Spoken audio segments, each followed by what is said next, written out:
I think honestly what made me feel like I needed to move back here was because I was going through so much mentally. I felt like there was a puzzle that was still missing. One thing that I appreciate my parents for, when we come home, we speak the Ghanaian dialect, which is Chi and Fancy. So I speak Chi and Fancy. I don't know what it is, but I always say if you have the opportunity here in Ghana as a young adult, as a youth, to travel abroad, do it. Do it.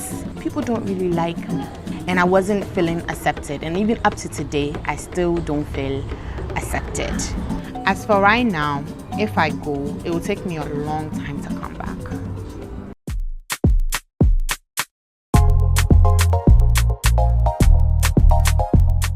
Wow. Okay, so hi everybody. My name is Theodore Mills, or on social media I go by Ms. D Mills.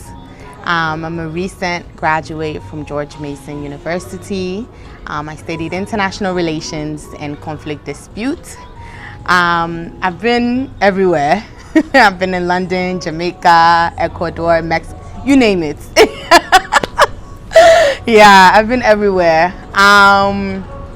I am a Ghanaian descent, and I love everything from the food to the culture to the music. So I grew up here. I was 6 years before my parents won the lottery, and then we went to the US. That was the time that the lottery stuff was happening. Stayed there for 20 something years and went to school and everything, worked. And now I said I'm slowly trying to move back to Ghana, but it's been a challenge. So since I moved to the US, it was kind of love. I was playing the love-hate game, trying to find myself. Mind you, I was still a child, still an adolescent, trying to fit in. My skin color, my accent was just so hard. Everything was just so hard. Being bullied and all of that, right? And then growing up, obviously, my parents are African as well, specifically Ghanaians. So them also having that challenge of fitting into the American culture was a bit hard for them.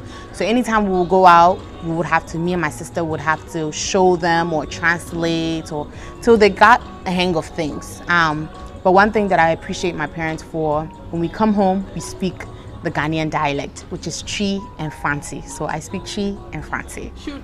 It's a saying, or Tindang.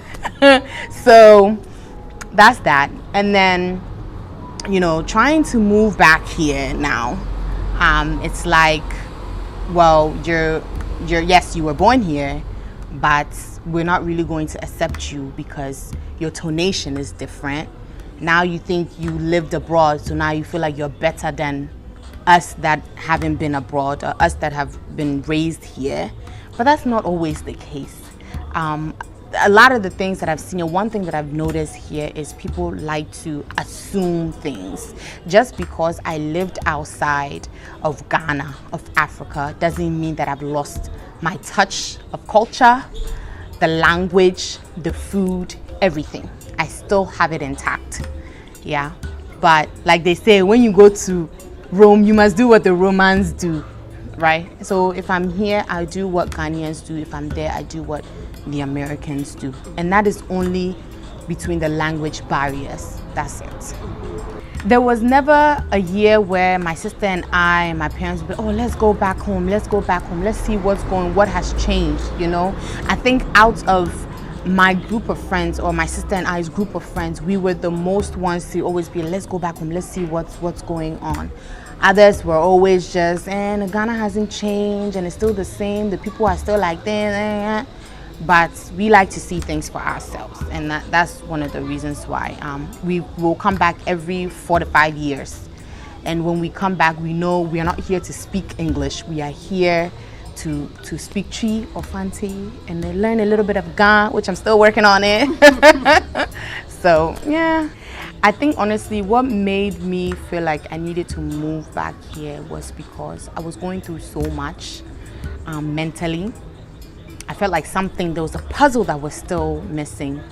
I could be raised buttered in America, but I was born and bred here no matter what.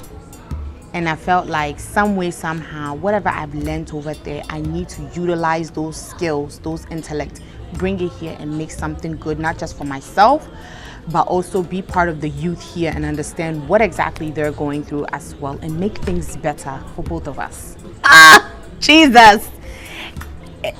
Honestly, it's been an emotional journey. I'd rather be on a roller coaster.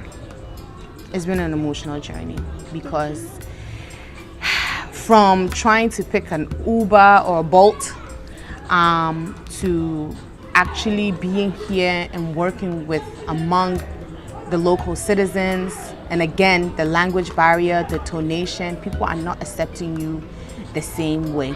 But once they hear that, oh, she can actually speak street, she actually speaks Fancy, it's like, oh, then she's one of us. But you don't have to assume things, right? You don't have to assume that just because I live abroad, so I live in a big mansion, I live this, I'm still the same Theodore Mills or Miss D Mills, you know. But it's been a journey. Usually when we diasporans, we live abroad, when we come during December.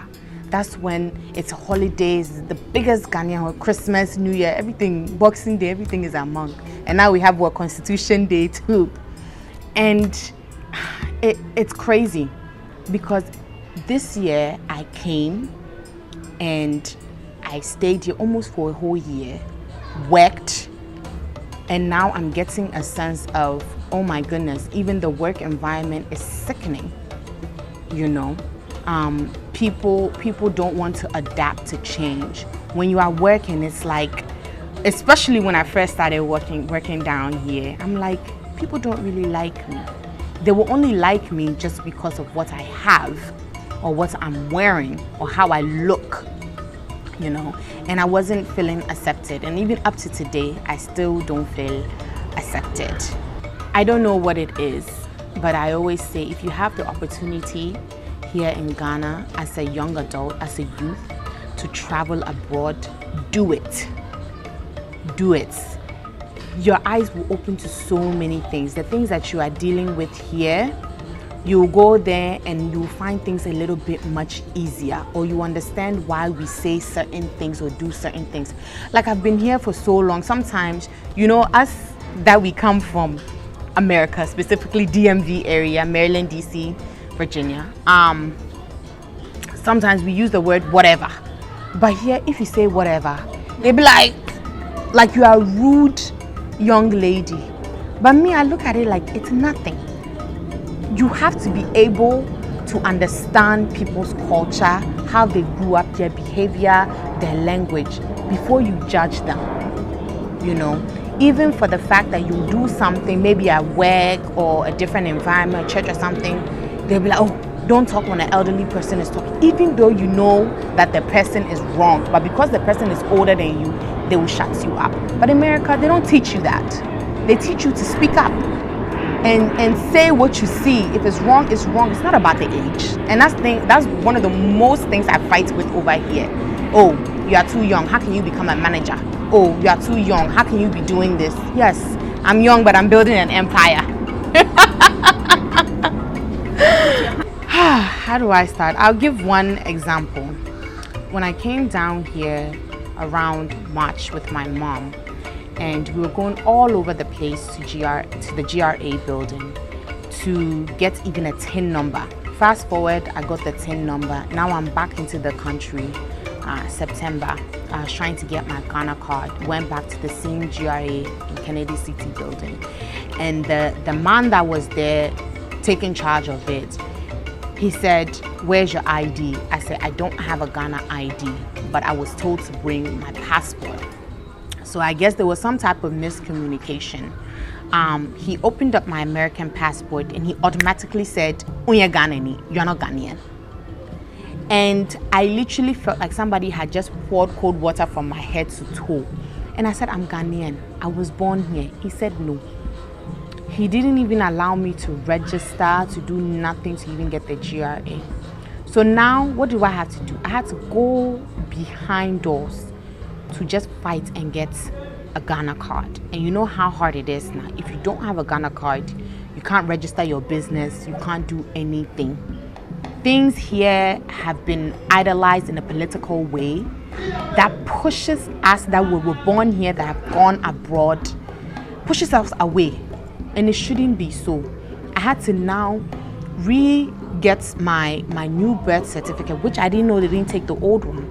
So it was even way later that one of the gentlemen asked me, oh, where are you from? I said, I was born here. He said, from where? I said, Akwemufie. Akwemufie is where royalties are. If you do your research, J.J. Rollins was from there. Kofi Annan is from there. A lot of these big men, if you search into their history, that's the house that they came from. And I'm from that home. So why must you have to, stereotype somebody to really find, oh, are they rich? Do they have money? Before you do something for them. Why? It shouldn't be so. Yeah. I feel like in America, it's not based on your age. It's not based on much of what you drive, how you look like. It's based on your creativity. But Ghanaians here, we lack that.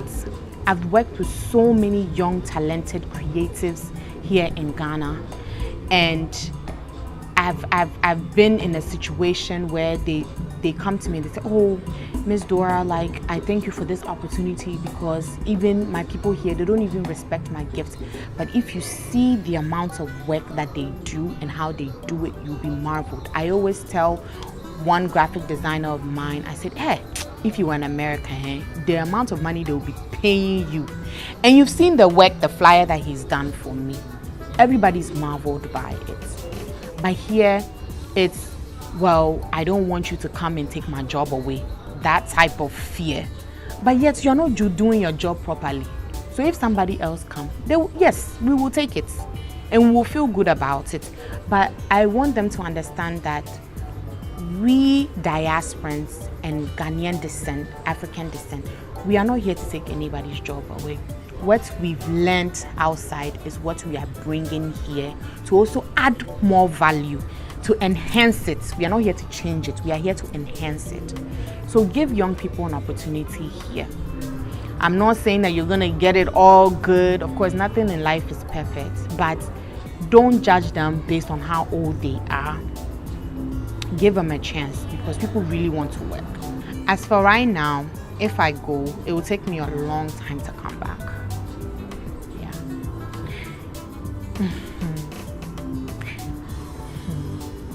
It will take me a long time to come back here, because I'm not accepted here at the moment at all, and it's a shame.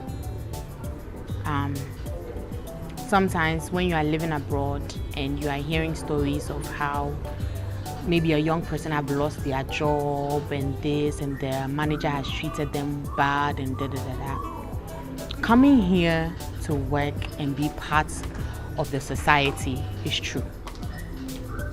Very much true. And I feel like Ghana in general, Ghanaians in general, the locals in general, we have a lot of work to do. Should I even include myself as a we? Because I don't feel accepted here anyways. But there's a lot of work to be done. People want to work. The youth, they want to work. But right now, me personally, it will take me a while to come back here. Yeah. I feel like America is my new home now. I like to travel a lot. So I've had the opportunity I did my study abroad in Ecuador. That was when I was studying Spanish. And now I've lost it. I've been to Ecuador. I've been to Mexico. I've been to London. I've been to Canada. Am I forgetting anywhere? Jamaica? Jamaica, yes. It's true. They say Jamaica, right? Yeah, I think that's how they say it too. Something like that. I think it's because of where I'm from. Okay. Also, because me, I'm from the East, you're from the West, so we call it Jamaica. I've heard them say it like that too. They call it Jamaica? Yeah. Okay. So that when you say Jamaica, they correct you. So I said, oh, okay. But I've been there. It's all these places. I'm just grateful to have traveled because when you travel more, you gain the experience. You understand people culture, their behavior, everything. And studying, I don't know if that's the reason why I studied conflict, disputes, and international relations, because you are building relationships. There's a reason why it's called international relations. You are building relationship with different countries and growing. So, Chale, if you get the time, travel. It will open your eyes to many things. Yeah, and you won't be so biased. Thank you. You're welcome.